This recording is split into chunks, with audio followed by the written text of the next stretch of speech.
السلام علیکم دوستو، میں ہوں نظام الدین۔ آپ دیکھ رہے ہیں میرا یوٹیوب چینل مقول نظام۔ میں آپ سبھی دوستوں کو اپنے یوٹیوب چینل میں ویلکم کرتا ہوں۔ دوستو، ویڈیو کو اینڈ تک دیکھیے گا کیونکہ آج ہم انرجی کرائسس کے بارے میں پڑھیں گے کہ پاکستان میں انرجی کرائسس کے کیا وجوہات ہیں اور اس کے امپیکٹس کیا ہیں، اور آخر میں ہم ان کے سلیوشن بتائیں گے۔ دوستو، ویڈیو کو لازماً دیکھیے گا، اور اگر ویڈیو آپ کو اچھی لگے تو میرے یوٹیوب چینل کو سبسکرائب کر دیجیے گا اور بیل آئیکن بٹن کو لازماً پریس کر دیجیے گا تاکہ میری آنے والی ہر نیو ویڈیو آپ کو ملتے رہے۔ تو دوستو، آئیے سیکھتے ہیں انرجی کرائسس کے بارے میں۔ تو سب سے پہلے ہم انرجی کرائسس کے بارے میں اور ان کے کازز کو پڑھیں گے کہ پاکستان میں آخر کیا وجوہات ہیں جس کی وجہ سے انرجی کرائسس چلتا آ رہا ہے آج تک۔ تو سب سے پہلا جو کاز ہے وہ ہے population explosion and wastage of energy. دوستو، جیسے جیسے آبادی بڑھتی جائے گی اتنی زیادہ انرجی ویسٹ ہوگی۔ مثلاً آپ کے گھر میں 4 افراد ہیں تو آپ ایک پنکھے سے اور ایک بلب سے کام چلا لیتے ہیں۔ اگر آپ کی فیملی میں 4 لوگ اور آ جائیں تو ظاہر سی بات ہے آپ کو 2 پنکھوں کی ضرورت پڑے گی، 2 بلب کی ضرورت پڑے گی۔ تو اسی طرح سے جیسی پاپولیشن بڑھے گی تو انرجی کرائسس بڑھے گا، مطلب ڈیمانڈ اور سپلائی کا جو چین ہے نا وہ ڈسٹرب ہوگا۔ اور دوسرا جو کاز ہے وہ ہے ٹرانسمیشن لاسز۔ یہ کس وجہ سے ہوتا ہے؟ جو الیکٹرسٹی کا جو پورا انفراسٹرکچر ہے نا وہ آؤٹ ڈیٹڈ ہوتا ہے، اس لیے بجلی ویسٹ ہوتی ہے ٹرانسمیشن میں۔ اور رپورٹ کے مطابق کہ 200 بلین روپیز کی بجلی جو ہے نا پر ایئر ویسٹ ہوتی ہے ٹرانسمیشن لاسز میں۔ تو آپ اندازہ لگا سکتے ہیں کہ 200 بلین روپیز بہت بڑی رقم ہے۔ بجلی کا نظام ناقص ہونے کی وجہ سے ہم اتنی بجلی ویسٹ کرتے ہیں 200 بلین روپیز کی، تو یہ بہت بڑا لاس ہے۔ تیسرا جو کاز ہے وہ ہے الیکٹرسٹی تھیفٹ، بجلی کی چوری۔ رپورٹ کے مطابق کہ ہر سال، یہ رپورٹ وابڈا نے پبلش کی ہے، کہ ہر سال پاکستان میں 53 بلین روپیز کی بجلی چوری ہوتی ہے۔ 53 بلین روپیز، یہ بہت بڑی رقم ہے۔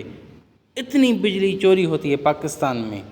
بجلی چوری ہونے کی وجہ سے کافی شہر گاؤں بجلی سے محروم رہ جاتے ہیں۔ اور چوتھا جو کاز ہے وہ ہے انایفیشینٹ پاور پلانٹس، مطلب کہ جو پاور پلانٹس پاکستان میں ہیں ایک تو وہ آؤٹ ڈیٹڈ ہیں، مطلب کہ جو ریکوائرڈ انرجی ہوتی ہے وہ پیدا نہیں کرتے، اور زیادہ سے زیادہ وہ لاس ہی کرتے ہیں۔ پانچواں کاز یہ ہے لیک آف ویژنری پالیسی۔ آپ دیکھ رہے ہیں کہ ملک میں کیسے حالات چل رہے ہیں۔ پولیٹیکل پارٹیز جو ہے وہ آپس میں لڑ رہی ہیں، فیڈرل اور پروونشل گورنمنٹس جو ہے وہ آپس میں لڑ رہی ہیں، گورنمنٹس کا اور آرمی کا آپس میں جھگڑا چل رہا ہے۔ تو ایسی خراب صورتحال میں انرجی کرائسس پہ کون بات کرے گا، کون پلاننگ کرے گا نیو پروجیکٹس کے اوپر؟ اور کاز نمبر 6 جو ہے وہ ہے لیک آف ڈیٹینشن ڈیمز۔